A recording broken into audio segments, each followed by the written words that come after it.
ये मेरा दायित्व बनता है कि मैं भी आपको इसके बारे में अवगत कराऊं। तो मैं सबसे पहले आपका स्वागत करता हूं। प्रयागराज मेले की दृश्य आपने देखा होगा। प्रयागराज सिटी की कायाकल्प करने का जो कार्य अब तक हुआ है, ये लगभग पूरा हो चुका है। 200 से अधिक सड़कें, सिंगल से डबल लेन, डबल से 4 लेन, 4 लेन से 6 लेन आदि बनाने की कार्रवाई ये पूरी हो चुकी है। 14 फ्लाईओवर या रोड ओवर ब्रिजेज, जिनमें 13 कंप्लीट हो गए, एक फाइनल स्टेज की तरफ आगे बढ़ रहा है। ये तो सिटी के अंदर अन्य सुंदरीकरण के तमाम कार्य किए गए हैं और सिटी के अंदर यह भी व्यवस्था की गई है कि रेलवे स्टेशनों पर होल्डिंग एरिया भी हो, उसके बाहर व्यवस्था की गई है, जिससे जो भी श्रद्धालु आए उन सब के लिए स्टेशन पे व्यवस्था है, ठीक, नहीं तो बाहर, नहीं तो उसके बाहर प्रशासन भी किया, रेलवे ने भी और जिला प्रशासन ने भी इसकी व्यवस्था को युद्ध स्तर पर आगे बढ़ाने का काम किया है। मेला प्राधिकरण ने यहां पर लगभग 5000 एकड़ क्षेत्रफल में प्रयागराज को जोड़ने वाले मार्गों पर संगम से 2 से 5 किलोमीटर की दूरी पर पार्किंग स्पेस भी चिन्हित करके उन्हें सक्रिय कर दिया है। हर पार्किंग स्थल पर चौकी भी होगी, सुरक्षा की पुख्ता व्यवस्था भी होगी, पब्लिक एड्रेस सिस्टम भी होगा। इस सारी कार्रवाई आगे बढ़ाई जा चुकी है। पेंटोन ब्रिज पहली बार हम लोगों ने इनकी संख्या 2019 में बढ़ाई थी, जो 22 तक पहुंची थी। इस बार महाकुंभ को देखते हुए 30 पेंटोन ब्रिज बनाए जा रहे हैं, जिनमें 28 बनकर के तैयार हो चुके हैं। 2 अगले 3-4 दिन के अंदर वह भी बनकर के तैयार होंगे। 12 किलोमीटर का अस्थायी घाट यहां पर तैयार किया जा रहा है और लगभग वे सभी तैयार हैं। कुछ पक्के घाट बनाए जा रहे हैं। अरेल की ओर एक पक्का घाट बन रहा है, अगले 2-3 दिन के अंदर उसको भी कंप्लीट कर लिया जाएगा। चेकर्ड प्लेट यहां पर लगभग 530 किलोमीटर के दायरे में ये सब बिछाई जा चुकी हैं और इसी प्रकार से शुद्ध पेयजल लोगों को उपलब्ध हो सके, श्रद्धालुओं को उपलब्ध हो सके, संतों को उपलब्ध हो सके, इसके लिए भी 450 किलोमीटर की शुद्ध पेयजल की लाइन भी यहां बिछाई जा चुकी है।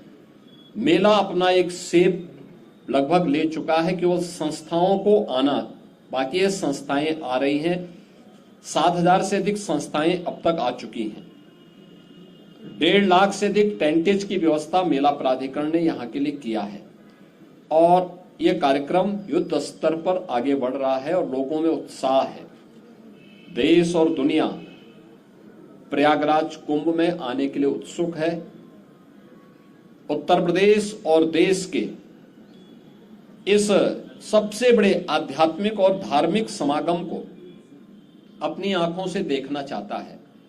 144 वर्ष के बाद महाकुंभ का यह मुहूर्त आ रहा है और इस महा समागम का साक्षी देश और दुनिया बनना चाहता है। इसके लिए हर प्रकार की व्यवस्थाएं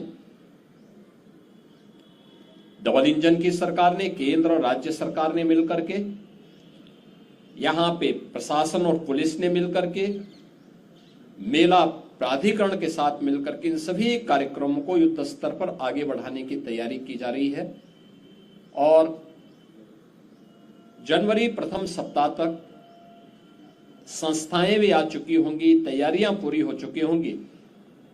13 जनवरी को पौष पूर्णिमा की पहला स्नान यहां पे संपन्न होगा। मकर संक्रांति 14 जनवरी को दूसरा स्नान यहां पे होगा, जो अमृत स्नान भी होगा, जिन्हें साई स्नान कहते थे। 29 जनवरी मौनी अमावस्या, ये मुख्य स्नान में से एक है, जिसमें सबसे ज्यादा भीड़, हमारा अनुमान है कि 6 से लेकर 8 करोड़ श्रद्धालु यहां पर उस दिन आएंगे और उस स्नान में, यहां पे अमृत स्नान में सहभागी करेंगे। यह एक बड़ा आयोजन कुंभ का होगा और एक बहुत पवित्र मुहूर्त भी होगा। 3 फरवरी बसंत पंचमी है, फिर 12 फरवरी और 26 फरवरी ये 2 अतिरिक्त स्नान फिर यहाँ पे होंगे। कुल 6 स्नान होने हैं। मुख्य स्नान के दिन कोई भी प्रोटोकॉल नहीं होगा। पूज्य संतों के लिए, श्रद्धालुओं के लिए यहाँ पे स्नान की व्यवस्था के लिए सभी लोग लगेंगे।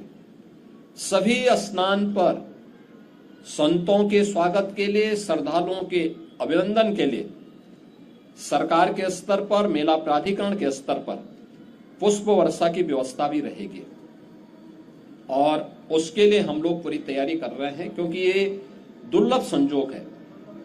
उस दुर्लभ संजोग के साक्षी बनने के लिए देश और दुनिया से जो भी श्रद्धालु आएगा उसको उस प्रकार का अवसर मिलना चाहिए।